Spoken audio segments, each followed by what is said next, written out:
So, are we having fun yet? No, not really. Are we going to have fun now, right here, right now, during this presentation? 99% no, unless you all go berserk, do something weird, do something rebellious, stand up from your chairs, ignore everything and have a party all together. But to go into importance of fun, let's get back to the history of motivation. This one is based on models by Daniel H. Pink, described in his book Drive, the Surprising Truth About What Motivates People. And he described three types of motivation, three stages. 1.0 geez. That's how other hobbies emerge. 1.0 survival-based motivation. So doing anything for the purpose of our basic needs, food, safety, shelter, heat. So Oleg, if you're still not feeling warm, probably this phase of motivation kicks in and you're seeking some warmth. But that's not enough to do creative tasks or even some industrial tasks. So motivation 2.0 included punishment and reward as tools to guide people towards completing their tasks. But this guides us to three terms that can jeopardize all the efforts and make us feel less valuable, unproductive even. So excuses. If we don't achieve our targets, if we don't feel creative, we often make excuses or try to say I'm sorry because we genuinely feel sorry. But this satisfies no one, and they might feel to the other person that you're trying to do some stuff, you're making stuff up just because you're lazy or other stuff. You're making things up. Apologies. Even if they're genuine, they make other people uncomfortable because other people don't know how to react to them. You're in your state of being apologetic for some reasons. You try to please people, and the other person doesn't know if you want to be comforted, you need some help, and people pleasers rarely ask for help or can accept any help. And praises. Praises raises suspicions. Often rewards can be understood as some sort of manipulation on other person. And here's a very simple model of any task or any project activity that is flattened, quite flat, as you can see. Because something's going on and boom, reward. But as you can see, everything is the same color, so it may appear that the reward is a part of the process and is associated with the task. But often our task, our project, looks more like that. So there are some ups, some downs, some quite flat moments of the experience. But then, yeah, we completed our task, mission accomplished, project is deployed, users are happy, business is happy, no refactor needed. reward. Not really, because still the reward, as we understand it right now, the praise is usually somewhere often after the deployment. The celebration is often touched, and there are still some broken moments, some gaps in the flow, and what we expect to remember is the touched reward at the end of the process.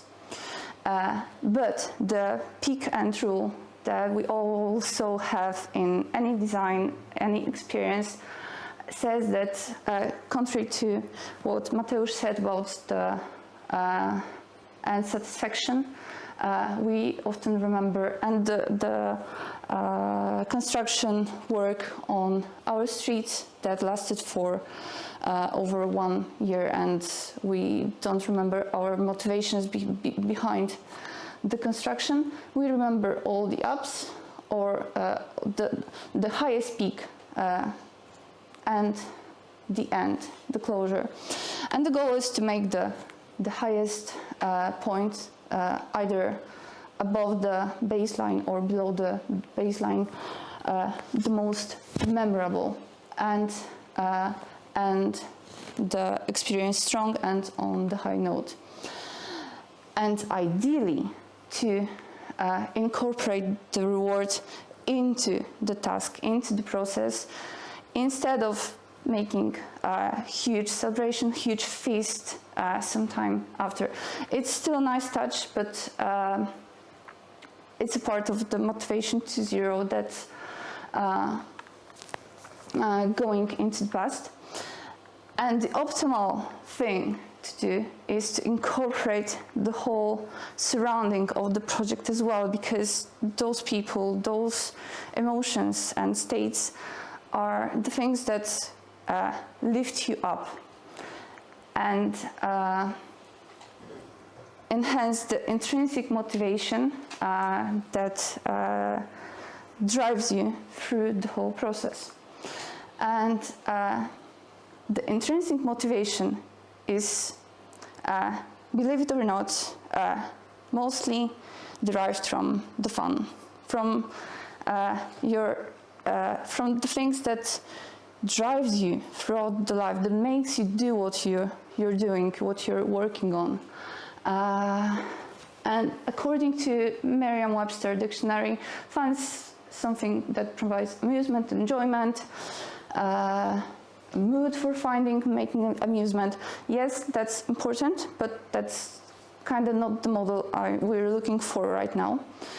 Another models of fun include friendliness, contentment, some even romantic or even sexual affairs. But let's say in the work environment, in the project environment, we've got little room for romance.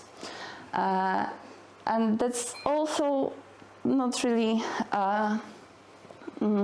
project or IT related stuff, and not the thing that gets me thinking about fun as a trigger, as a very important part of each project, each interaction. What got me thinking was one super scary call that turned out quite fun because of 3 elements, and it turned quite productive, contrary to my expectations. That included flow, connection, and playfulness. This is the model proposed by Catherine Price. She's an author of a book on fun, but she's quite radical with this fun thing, and applies fun just to the life part of work-life balance. Even though she mentions in her book that, for example, racing drivers might experience some fun during their races in their flow state, she assumes that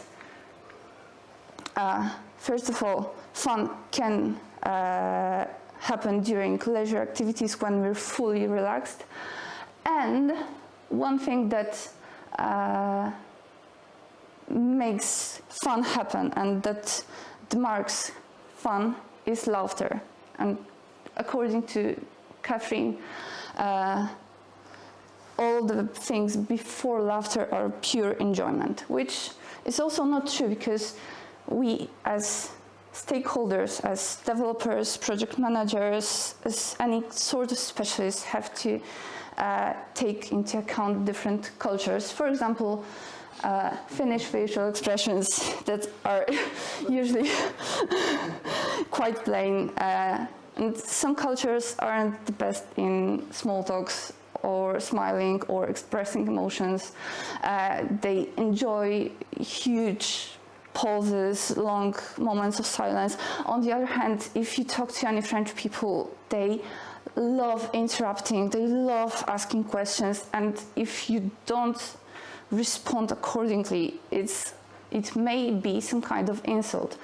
So taking cultural factors into account is very, very important when we think about fun and reading fun in other people. Although,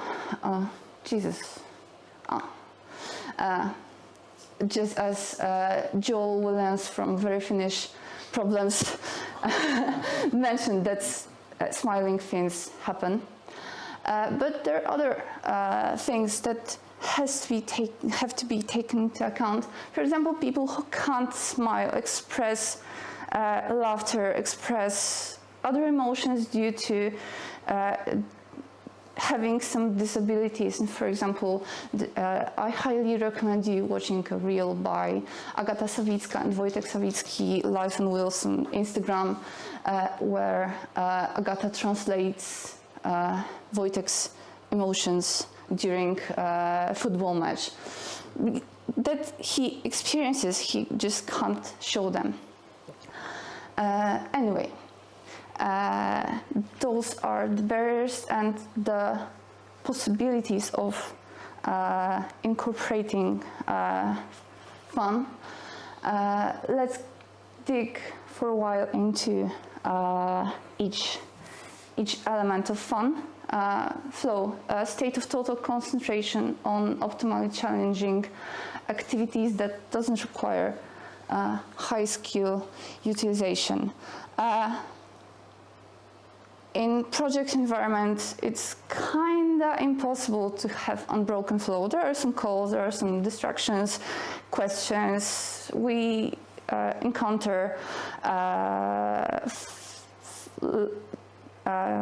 faulty documentation, for example, some other problems emerge, or you run out of budget. Those things happen, but let's keep in mind that good distribution of tasks and good environment is vital, but it's also flow of knowledge, flow of tasks.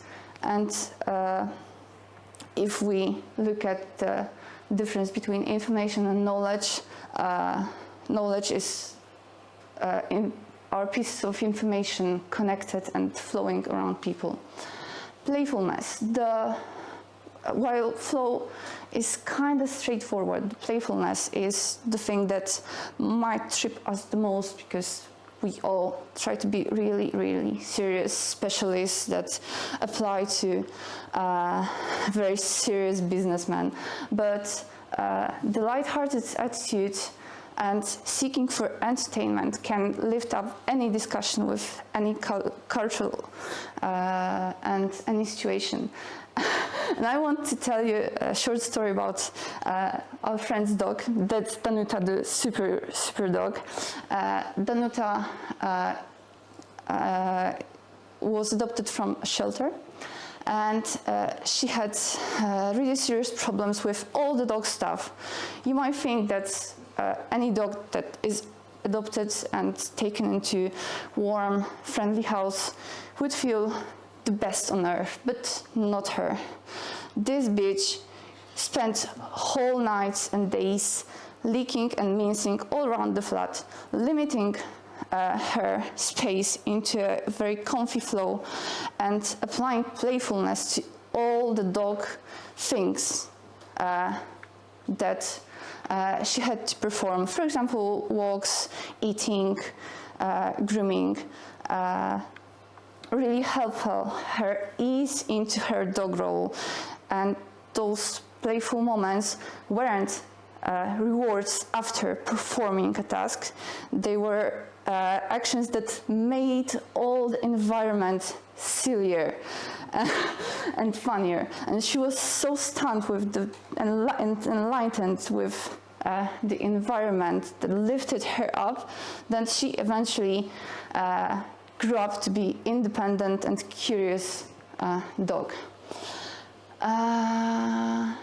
That doesn't need reward, just to go for a walk and piss under a tree.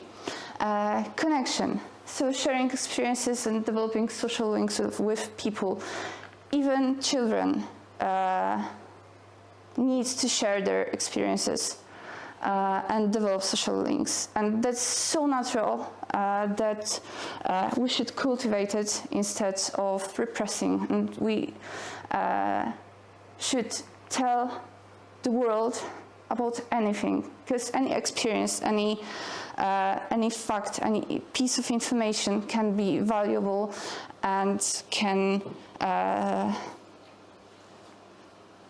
wake some part of memory or other experience in other people and make some bonds. And the first thing and the most important thing that is necessary for creating bonds is self-love, or at least not hating yourself. Because like Mamoru said, love yourself, because if you don't love yourself, how the hell you're gonna love somebody else? Or recognize any other emotion. Know your emotion, know your state. The other thing is lack of judgment. That's very hard to do, and one very nice mental exercise suggested by one of the Boston's leading conductors is give yourself an A, give each other the best score at the beginning of your experience, of your task, of your course. And you will deal with all the evaluation in the beginning. You've got that done. You can focus on having fun, on flowing, connecting with other people, and doing your job. And there was an experiment in Hawthorne's factory that was repeated often that proved that even something that resembles human face make us feel observed. And people play roles. People act accordingly to the expectations that they encounter and to the game they play. But creating this safe space where those evaluations don't matter may be really helpful. Imagine playing a board game with other people. Do you evaluate each move? You consider each move because it's vital for your next move, but you don't just step out of the experience and say, hey, this game is awesome, or this game sucks. Not really. If you're not pressured to do that, you're in the flow regardless the moves that other people playing. And remember, it's not your job to be liked. We're all problem solvers. We're creators, not people pleasers. Sometimes we treat other opinions too personally, but it's the outcome that is evaluated, not you, not the role you play. it's the effect of your actions.